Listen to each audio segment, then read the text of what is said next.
Assalamualaikum warahmatullahi wabarakatuh. Perkenalkan nama aku Muhammad Raul Fauzan dengan 3 digit NIM terakhir 053. Aku dari Praktikum B Universitas Diponegoro. Di sini saya juga dari Prodi Teknologi Rekayasa Otomasi. Di sini saya akan menjelaskan terkait dari digital to analog converter atau DAC dalam sistem embedded. Langsung saja kita ke penjelasannya. Apa sih pertama itu tuh dari definisi DAC tersebut dan juga fungsi utama itu apa sih? Jadi definisi dari DAC yaitu DAC adalah singkatan dari digital to analog converter, yaitu merupakan komponen elektronik yang mengubah sinyal biner digital yaitu berupa nilai 0 dan juga 1 menjadi sinyal tegangan atau arus analog yang kontinu. Nah, fungsi utama dari DAC sendiri itu apa sih? Jadi fungsi utamanya yaitu tuh mengubah sinyal digital menjadi sinyal analog yang kontinu yang memungkinkan sistem digital itu tuh berkomunikasi dengan dunia fisik yang sifatnya itu analog secara mulus dan juga yang pasti secara akurat. Oke, mengapa sih DAC itu penting? DAC itu penting karena dia sebagai jembatan ataupun sebagai penghubung microcontroller dengan perangkat analog. Tanpa adanya DAC, perangkat digital itu tidak akan dapat untuk berkomunikasi dengan dunia analog di sekitarnya. Untuk sinyal digital sendiri, contohnya itu mikrokontrol yang menghasilkan sinyal digital. Untuk perangkat analog itu contohnya seperti motor, aktuator, speaker, dan juga lainnya yang membutuhkan sinyal analog. Nah, peran DAC ini itu tuh untuk memungkinkan interaksi antara sinyal digital dan juga analog. Seperti itu. Itu kenapa ADC itu penting. Nah, sekarang lanjut ke prinsip kerjanya. Prinsip kerjanya itu untuk DAC itu sendiri, yaitu adalah untuk mengkonversi digital ke tegangan. Yang dimana dari setiap nilai ataupun bit itu dipetakan ke level tegangan yang tertentu. Nah, jika semakin tinggi nilai digital, maka semakin tinggi pula tegangan output yang dihasilkan oleh DAC secara bertahap. Nah, lalu ada bentuk gelombangnya yang bertangga, yaitu bentuk gelombang tangga, yang dimana output DAC itu untuk membentuk gelombang tangga atau stair-step yang mendekati sinyal analog kontinunya. Nah, jika semakin tinggi resolusi bit, maka semakin halus dan akurat juga gelombang yang akan dihasilkan. Nah, lanjut ke resolusi DAC dan juga pengaruh dari nilai bitnya atau jumlah bitnya. Nah, di sini jika 8 bit DAC, yaitu itu menghasilkan 256 level output dari tegangan. Nah, ini tuh cocok untuk aplikasi sederhana dengan kebutuhan akurasi itu dari level rendah hingga menengah. Nah, selanjutnya ada di 12 bit AC. Nah, itu tuh menghasilkan dari 4096 level output tegangannya. Nah, ini tuh memberikan akurasi tinggi untuk aplikasi audio contohnya, terus untuk kontrol motor presisi, untuk servo, LED dan juga instrumentasi seperti itu. Nah, di sini ada metode R2R, R2R ya. Jadi jaringan resistor. Di sini adalah metode yang cukup terkenal untuk membangun DAC ya, menggunakan dua nilai resistor yang disusun secara berulang, yang dimana setiap bit digitalnya itu dia mengontrol satu cabang dalam jaringan untuk menghasilkan tegangan output analognya. Nah, keunggulannya itu tuh dia karena mudah dan juga efisien gitu, dengan komponen yang cukup minimal, yaitu hanya membutuhkan resistor gitu loh, yang secara berulang gitu, mudah untuk diskalakan untuk resolusi yang tinggi ya, tanpa kompleksitas dari tambahan yang signifikan.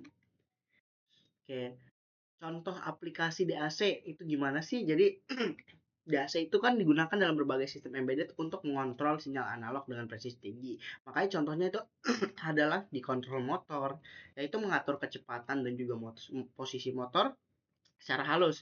Yang dimana sinyal analog yang dihasilkan itu memungkinkan kontrol presisi pada sistem motor DC maupun pada servo. Di situ untuk contoh aplikasinya. Ada juga untuk audio yaitu mengubah data digital menjadi sinyal suara secara analog. Yang dimana itu biasanya itu digunakan pada speaker dan sistem audio embedded yang dimana untuk menghasilkan suara berkualitas tinggi. Nah, lanjut ada intensitas dari LED yang dimana itu tuh DAC itu mengatur kecerahan dari LED dengan sinyal analog yang memungkinkan untuk variasi intensitas cahaya yang halus dan kontinu sesuai dari kebutuhan sistem. Lanjut. Nah, ini ringkasan atau kesimpulan pentingnya. Jadi, untuk DAC yang perlu kita ingat, intinya itu adalah dia tuh untuk mengubah sinyal digital menjadi analog, yang dimana fungsinya itu sebagai jembatan ataupun penghubung antara microcontroller dengan perangkat analog. Seperti itu. Terus untuk resolusi dan akurasinya, jadi resolusi DAC itu dia menentukan sinyal output-nya. Jadi semakin tinggi si bitnya, yaitu 8 sampai 12 bit, maka akan semakin halus dan akurat juga sinyal analog yang dihasilkan. Seperti itu. Itu untuk resolusi dan aplikasi. Untuk akurasi. Dan untuk aplikasi DAC sendiri itu tadi seperti tadi banyak digunakan pada kontrol motor ataupun servo untuk pemrosesan audio dan juga pengaturan intensitas LED. Gitu. Di sini untuk intensitas LED itu kan mengatur kecerahan ya, yang memungkinkan variasi intensitas cahaya itu lebih halus dan juga kontinu sesuai kebutuhan dari sistem. Seperti itu. Di sini untuk yang tadi resolusinya itu kan uh, ditentukan oleh jumlah bit juga ya, yang dimana semakin besar jumlah bit semakin kecil juga langkah tegangan dan juga semakin halus sinyal output yang dihasilkan gitu. Jadi resolusi juga menentukan akurasi dari sinyal output DAC tersebut gitu. Oke, di sini untuk penjelasan dari aku mengenai DAC, kita lanjut ke programnya yang akan kita lakukan pada percobaan di hardware. Di sini ini untuk percobaan menggunakan LED, kita mengatur dari intensitas cahaya dari LED. Di sini oh ya, untuk LED di sini kita menggunakan osiloskop juga ya pada percobaannya untuk menampilkan dari sinyal PWM-nya. Ini kita menggunakan pin dari pin 2 dan juga ADC-nya kita pin 34. Nah, di sini untuk yang kontrol motor servonya. Di sini untuk motor servonya, di sini uh, servo maksudnya. Untuk servonya tersebut di sini. Di sini kita menggunakan pin 25 untuk PWM-nya pin 26 dan potensio menggunakan 34. Jadi kita di sini menggunakan potensio untuk mengatur servonya ya, teman-teman. Di sini nanti akan ditampilkan juga di osiloskop untuk melihat sinyal dari PWM-nya tersebut, yang dimana jika sinyalnya itu diputar potensionya, sinyal akan melebar dan juga akan mengecil gitu. Nanti ada contoh dari hardware-nya. Ini untuk project-nya, jadi perbedaannya di sini sama-sama menggunakan servo, tetapi di sini kita menggunakan keypad untuk mengaturnya. Yang tadi sebelum kita menggunakan potensio, yang di sini kita menggunakan keypad. Jadi yang dimana keypadnya ini, sini untuk pinnya terlebih dahulu, pin 5 dan juga pin 18. Untuk ini untuk ini ya, untuk dari keypadnya tersendiri di sini bisa kita lihat ini untuk pipetnya kita menggunakan 4x4 gitu ya. Langsung saja kita lihat video percobaannya teman-teman. Jadi pada percobaan kali ini kita adalah DAC voltage output, yang dimana di sini kita akan menyalakan lampu dari redup ke terang dengan delay selama 1 detik, dan di sini seperti ini. Dan juga jangan lupa untuk kita hubungkan juga ke osiloskop. Untuk positif kita hubungkan ke resistornya, dan yang negatif kita hubungkan ke LED-nya. Dan di sini nah ini LED akan nyala setiap 1 detik sekali karena di sini delaynya diatur 1 detik sekali. Nah, sehingga saat di osiloskopnya menampilkan grafik seperti ini kotak-kotak. Nah, jadi data yang kita pilih di sini kita bisa mengubahnya. Di sini ini ada 4 opsi, yaitu adalah yang bisa kita tampilkan pada osiloskop, yaitu adalah kotak. Di sini untuk yang kotak. Nah, ketika kita mengubah menjadi triangle, maka dia akan berubah menjadi segitiga seperti ini. Dan sama juga untuk yang ketiga ini. Dia pun akan berubah menyesuaikan dengan grafik yang sudah kita tentukan. Jadi kenapa bisa seperti itu? Jadi penggunaan dari DAC itu akan menentukan dari nilai data yang kita pilih. Oke, pada percobaan kali ini kita menggunakan LED dan juga dari nilai ADC pada ESP32. Di sini kita menggunakan osiloskop untuk menampilkan dari grafik PWM itu sendiri.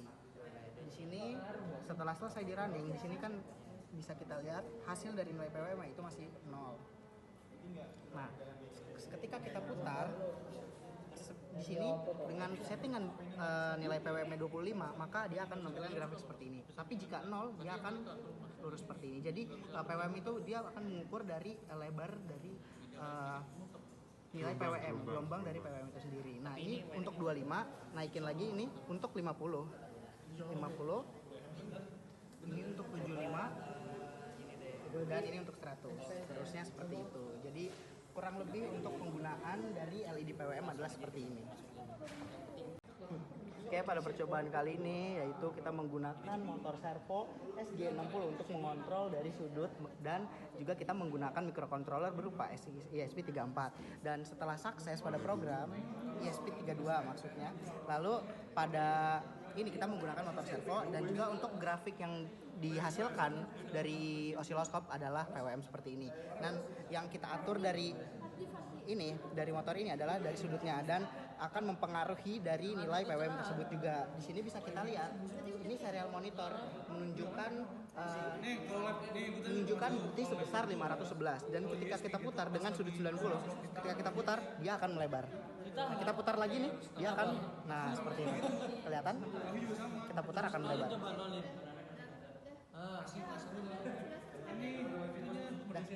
Tiga. Jadi pada percobaan kali ini ya, itu merupakan sebuah project yang dimana kita project menggunakan keypad, yaitu keypad dari 4x4 teman-teman. Nah, di sini adalah keypadnya. Setelah sukses di sini